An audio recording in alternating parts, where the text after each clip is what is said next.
So the first question is partners के बीच में business करने का बेसिस क्या होता है, मतलब पार्टनर्स किस बेसिस पे बिजनेस करते हैं। एग्रीमेंट के बेसिस पे, सिंपल। ऑफर के बेसिस पे कोई बिजनेस नहीं करते हैं। अंडरस्टैंडिंग के बेसिस पे कोई बिजनेस नहीं करते हैं। एक्सेप्टेंस मतलब एक दूसरे को एक्सेप्टेंस दे के लेके कोई बिजनेस नहीं होता है। पार्टनर्स के बीच में एक एग्रीमेंट होता है, वही उनके बिजनेस का बेसिस होता है। तो पहले का आंसर होगा B, agreement. Number 2, which of the following is not essential feature of partnership. इनमें से कौन सा ऐसा फीचर है जो पार्टनरशिप के लिए जरूरी नहीं है। देखो, पहला है एटलीस्ट दो पार्टनर्स का होना जरूरी है, बिल्कुल जरूरी है। पार्टनर्स के बीच में ऑलरेडी एक एग्रीमेंट होता है, बिल्कुल होता है। ये एग्रीमेंट ओरल भी हो सकता है, रिटर्न भी हो सकता है। रिटर्न फॉर्म का मतलब अगर वो पार्टनरशिप डीड प्रिपेयर करके, मतलब पार्टनरशिप डीड के अकॉर्डिंग बिजनेस कर रहे हैं तो वैसे बिजनेस कर सकते हैं, नहीं तो ओरल एग्रीमेंट के थ्रू भी बिजनेस करते हैं। प्रॉफिट्स और लॉस क्या वो इक्वली शेयर करते हैं? बिल्कुल नहीं।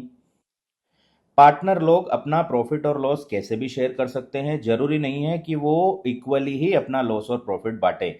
उनका रेशियो 2:1, 3:1, 2:3:5 कुछ भी हो सकता है। मतलब जैसे वो एग्रीमेंट में उन्होंने डिसाइड किया प्रॉफिट को ऐसे बांटेंगे, वो इसी उसी हिसाब से ही प्रॉफिट बांटते हैं। जरूरी नहीं है कि वो प्रॉफिट को इक्वली बांटे। और एग्रीमेंट बिजनेस के लिए ही होता है, बिल्कुल बिजनेस के लिए होता है। दूसरी चीज के लिए तो एग्रीमेंट होता नहीं है पार्टनरशिप में, बिजनेस के लिए ही एग्रीमेंट होता है। तो इसका आंसर होगा सी। सी मतलब वो प्रॉफिट जरूरी नहीं है कि इक्वली बांटे, तो ये कोई पार्टनरशिप के लिए एसेंशियल फीचर नहीं है। Number 3, act of partnership is not binding on the other partner, not binding on the whole partner, binding on the whole partner except one partner who does not agree, all of the above। इसका मतलब है partnership एक act है जो other partner पे लागू नहीं होती है, ऐसा नहीं है। ये इसका आंसर होगा, पार्टनरशिप एक एक्ट है जो सभी पार्टनर पे लागू होती है। ऐसा नहीं है कि किसी पे लागू होती है, किसी पे नहीं होती है, कोई एग्री नहीं है उस पे लागू नहीं होगी, ऐसा कुछ भी नहीं है। तो इसका आंसर होगा बी, पार्टनरशिप सभी पे लागू होती है। और क्वेश्चन नंबर 4, मिनी और विनी एक पार्टनरशिप में हैं, उनके बीच में कोई भी पार्टनरशिप डीड नहीं है। अब देखिए, आपने रूल्स पढ़े होंगे। अगर पार्टनरशिप डीड नहीं है, एब्सेंट है, अगर पार्टनरशिप डीड क्या है, एब्सेंट है, मतलब पार्टनरशिप डीड उनके बीच में नहीं है, तो देखिए इसके रूल्स आपने पढ़े होंगे। इसमें इंडियन पार्टनरशिप एक्ट 1932 के रूल्स लग जाते हैं, जिसमें किसी भी पार्टनर को न इंटरेस्ट देते हैं, न कमीशन देते हैं, न सैलरी देते हैं, न रेमुनरेशन देते हैं, न बोनस देते हैं। किसी भी पार्टनर को interest, commission, bonus, salary, remuneration कुछ भी नहीं मिलता।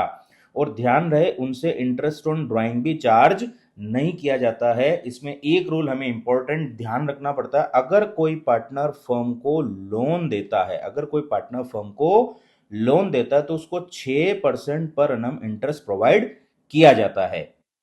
तो ये कुछ रूल्स है जो पार्टनरशिप डीड नहीं होती है तब लागू होते हैं। तो आप पढ़ते हैं कि इसमें से कौन सा ऐसा रूल है जो एप्लीकेबल होगा। पार्टनरशिप डीड के एब्सेंस में क्या रूल एप्लीकेबल होते हैं, ये हमें देखना है। तो हमारा पहला पॉइंट है कि पार्टनर को उसके द्वारा दिए गए लोन पर 6% इंटरेस्ट दिया जाएगा, बिल्कुल दिया जाएगा।